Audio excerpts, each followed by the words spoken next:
So public ಟಿವಿಯಲ್ಲಿ political game change exclusive.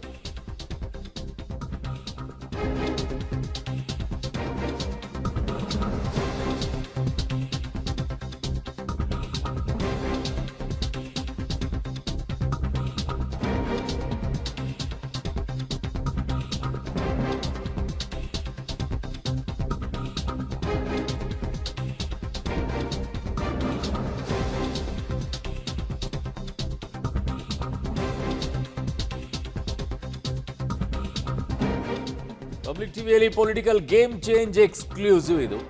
ಸಿದ್ದರಾಮಯ್ಯಗೆ ರಾಜೀನಾಮೆ ಅಷ್ಟೇಯನ್ನ ಕೊಡಿ ಅಂತ ತಿಳಿಸಿದ್ದಾರಂತೆ. ಮುಂದೆ ಯಾರು ಸಿಎಂ ಅನ್ನುವಂಥದ್ದನ್ನ ಸ್ಪಷ್ಟವಾಗಿ ಹೈಕಮಾಂಡ್ ಹೇಳಿಲ್ಲ. ಮೊದಲಿಬ್ರು ರಾಜೀನಾಮೆ ಕೊಡ್ರಿ ನೀವು ಅಂತ ಅಷ್ಟೇ ಹೇಳಿರೋದಂತೆ. ಸೊ ನೂತನ ಸಿಎಂ ಯಾರು ಅನ್ನೋದನ್ನ ಇನ್ನೂ ಗುಟ್ಟಾಗಿ ಇಟ್ಟಿದೆ ಅಂತೆ ಹೈಕಮಾಂಡು. ಏನು ಗುಟ್ಟಿದೆ? ಒಂದು, ಇವರಿಬ್ಬರ ನಡುವೆ ಜಗಳದಲ್ಲಿ ಮೂರನೇದವ್ರಿಗೆ ಲಾಭ ಆಗಬೇಕು ಅಂತಾರೆ ಮಲ್ಲಿಕಾರ್ಜುನ್ ಖರ್ಗೆ ಅವ್ರನ್ನ ಎಂಟ್ರಿ ಕೊಡಿಸ್ಬೇಕು. ಇವರಿಬ್ಬರನ್ನ ಬಿಟ್ಟು ರಾಜ್ಯದಲ್ಲಿನೇ ಯಾರನ್ನಾದ್ರೂ ಬೇರೆದವ್ರನ್ನ ಇಟ್ಟರಂತೂ ಅಲ್ಲೋಲ ಕಲ್ಲೋಲ ಆಗ್ಬಿಡುತ್ತೆ ಕಾಂಗ್ರೆಸ್ನಲ್ಲಿ. ಹೇಗೆ ಸಾಧ್ಯ ಆಗುತ್ತೆ ಅದು? ಪ್ರೊಜೆಕ್ಟ್ ಮಾಡಿದ್ದಿಬ್ಬರನ್ನ, ಸಿದ್ದರಾಮಯ್ಯ ಮತ್ತು ಡಿ ಕೆ ಶಿವಕುಮಾರ್, ಕೈ ಎತ್ತಿ ನಿಂತ್ಕೊಂಡು ಸ್ಟೇಜ್ ಮೇಲೆ ರಾಹುಲ್ ಗಾಂಧಿ ಅವರು ಹಿಡ್ಕೊಂಡಿದ್ದು ಯಾರನ್ನ ನೆನಪಿಲ್ವಾ? ಎಲ್ಲ ದೃಶ್ಯಾವಳಿಗಳು. ಅವರನ್ನು ಬಿಟ್ಟು ಇನ್ನೊಬ್ಬರು ತರ್ತಾರೆ ಅಂತಂದ್ರೆ ಹೇಗಾಗತ್ತೆ? ಆ ತ್ಯಾಗ ಮಾಡೋದಾಗಿದ್ರೆ 2013ರಿಂದ 2018 ದಲಿತರಿಗೆ ಯಾರಿಗಾರು ಅವಕಾಶ ಕೊಡಬೇಕಾಗಿತ್ತು. ದಲಿತ ಮುಖಂಡ ಪರಮೇಶ್ವರ್ನೇ ಸೋಲಿಸಿದ್ರು ಅನ್ನುವಂತಹ ಆರೋಪ ಸಿದ್ದರಾಮಯ್ಯನವ್ರ ಮೇಲೆ ಆ ಟೈಮಲ್ಲಿ ಕೊಡ್ಬೋದಾಗಿತ್ತು. ನಾವು ಮುಖ್ಯಮಂತ್ರಿಗಳು ಸಹ ಡೆಲ್ಲಿಗೆ ಹೋದಾಗ ನಾವು ಜೊತೆ ಹೋಗಿದ್ದೀವಿ. ರಾಜೀನಾಮೆ ವಿಚಾರ ಊಹಾಪೋಹನ ಸರ್. ಹಾಗಾದ್ರೆ ನಿಶ್ಚಿತವಾಗಿಯೂ ಕೂಡ ಊಹಾಪೋಹ. ಕೆ ಸಿ ವೇಣುಗೋಪಾಲ್ ಅವರು ಏನು ಹೇಳಿದಾರಲ್ಲ ಅದೇ ಅಷ್ಟೇ ಅಂತಿಮ. There is the official statement by K.C. Venugopal that the discussions were held for Rajya Sabha and council elections. No other matter has been discussed.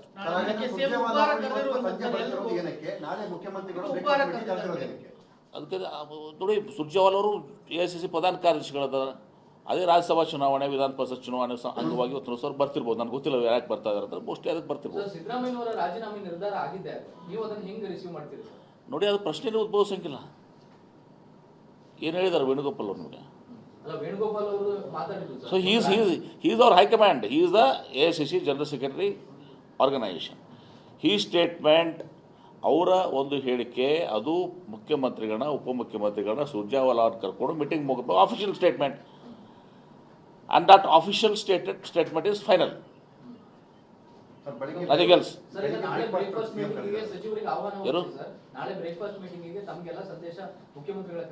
ನನ್ನ ಸಹೋದ್ಯೋಗಿ ಪೊಲಿಟಿಕಲ್ ಬ್ಯೂರೋ ಹೆಡ್ ಆಗಿರುವಂತಹ ಈಗ ರವೀಶ್ ನನ್ನ ಸಂಪರ್ಕಕ್ಕೆ ಸಿಗ್ತಾ ಇದ್ದಾರೆ. ರವೀಶ್, ಎಲ್ಲರೂ ಸಿದ್ದರಾಮಯ್ಯನವ್ರ ಜೊತೆಗೆ ಇದ್ರು, ಎಲ್ಲರೂ ಸಿದ್ದರಾಮಯ್ಯನವರ ಆಪ್ತರು, ಹೋಗಿದ್ದು ಜೊತೆಯಲ್ಲಿ, ಇದ್ದಿದ್ದು ಜೊತೆಯಲ್ಲಿ, ಆಮೇಲೆ ಅಲ್ಲಿ ಸೇರಿದ್ದು ಜೊತೆಯಲ್ಲಿ, ಬಂದಿದ್ದು ಜೊತೆಯಲ್ಲಿ, ಮಾತಾಡಿದ್ದು ರಾತ್ರಿ ಜೊತೆಯಲ್ಲಿ, ಆಮೇಲೆ ನಂಗೆ ಏನೂ ಗೊತ್ತಿಲ್ಲ ಅಂತಾರೆ. ಏನ್ರಿ ಬಿಡ್ತಾರೆ ಇವರೆಲ್ಲ ರೀಲ್ಸ್ಗಳನ್ನ ಅಂತ. ಅರುಣ್, ಒಳಗಡೆ ನಡೆದಿದ್ದೆಲ್ಲವನ್ನೂ ಕೂಡ ಸಾರ್ವಜನಿಕವಾಗಿ ಹೇಳ್ಬೇಕಾಗಿಲ್ಲ. ಹಾಗಾಗಿ ಸಿದ್ದರಾಮಯ್ಯನವ್ರಿಗೆ ಮಾತ್ರ ಕ್ಲಾರಿಟಿ ಕೊಟ್ಟಿದ್ದಾರೆ. ಸಿದ್ದರಾಮಯ್ಯನವರು ಕೂಡ ಅವ್ರ ಆಪ್ತರಿಗೆ ಗುಟ್ಟಾಗಿ ಕನ್ವೆ ಮಾಡಿದ್ದಾರೆ.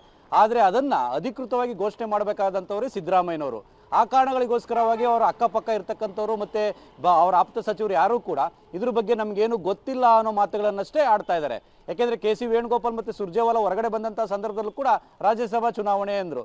ಈ ಇತಿಹಾಸದಲ್ಲೇ, ದೇಶದ ಇತಿಹಾಸದಲ್ಲೇ 7 ತಾಸು ಒಬ್ಬ ಮುಖ್ಯಮಂತ್ರಿಯನ್ನ ಕೂರಿಸ್ಕೊಂಡು ರಾಜ್ಯಸಭಾ ಚುನಾವಣೆಯ ಟಿಕೆಟ್ ಬಗ್ಗೆ ಮಾತಾಡಿದ್ವೇ ಇಲ್ಲವೇ ಇಲ್ಲ.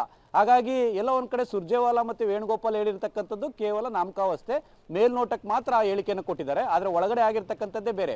ಪ್ರಮುಖವಾಗಿರ್ತಕ್ಕಂಥದ್ದು ಇಲ್ಲಿ ಸಿಎಂ ಸಿದ್ದರಾಮಯ್ಯ ಅವರಿಗೆ ರಾಜೀನಾಮೆ ಕೊಡಿ ಅಂತಷ್ಟೇ ಹೇಳಿರ್ತಕ್ಕಂಥದ್ದು.